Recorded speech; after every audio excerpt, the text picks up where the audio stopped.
themselves.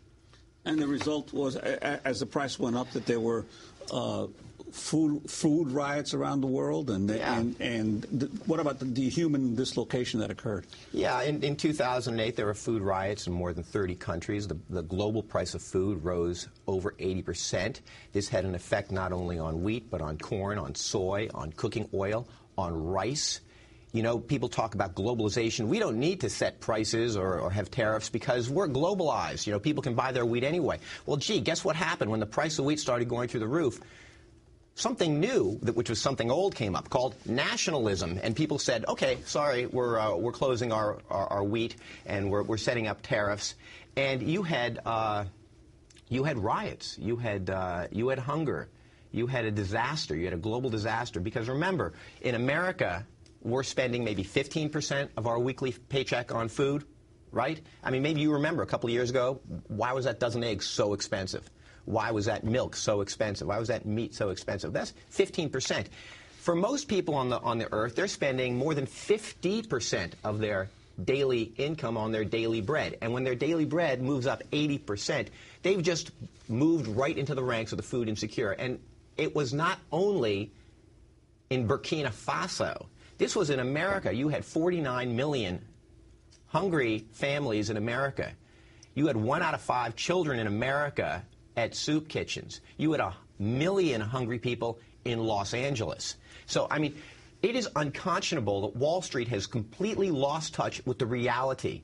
They've forgotten that there is their mathematical formula, there's virtuality on the one hand. Gee, I can make a lot of money by making a formula. And on the other hand, there's reality. There are real things that they are affecting, and they've completely forgotten about it. It's a devastating effect. What do you think needs to be done? Well, the solution is interesting, and it certainly is not going to be solved by the financial reform bill we've just seen. Because, of course, the people I talked to at the Minneapolis Grain Exchange and all over, they're already prepared for every single trade being exchange traded. The people at the Minneapolis Grain Exchange have already prepared 50,000 exchange traded slots for anything that people want to trade. Now, when I was talking to the hedge fund guys and the traders and all my contacts on this, and I said, you know, what if what if the federal government regulates you? They just laugh. They literally laugh. They scoff at federal regulators because they're like, by the time they get around, they figure out what we're doing, we're so far beyond it. And in fact, the commodity index funds, the long-only commodity index funds that I looked at now, they're already dinosaurs. They're on to second, third, and fourth generation reiterations of this. There's no way the federal government is going to be on top of them because they're so far ahead. So what's the other possibility? The other possibility is simply outlaw it. Say if you're a bank, you're not allowed to stake. You're not allowed to stake in actual commodity markets. And I said to these guys, you know, what if they just outlaw you? And once again, rather unsurprisingly, their reaction is outright laughter, because it takes them about 10 seconds to get over that problem. Either they make a phone call to London and do all their trading out of the London exchange, or they do an over-the-counter swap with a Cargill or a Nestle or a bona fide hedger, and it's taken care of.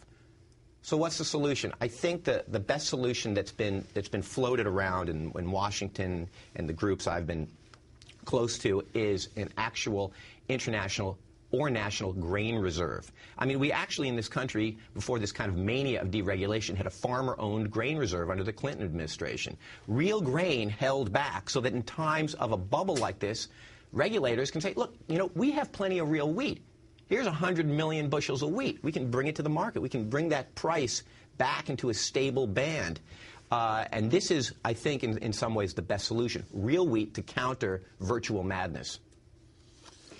Well, yeah, as you were saying that the Wall Street firms are always able to devise new ways to get around regulation. I was reading in today's paper on the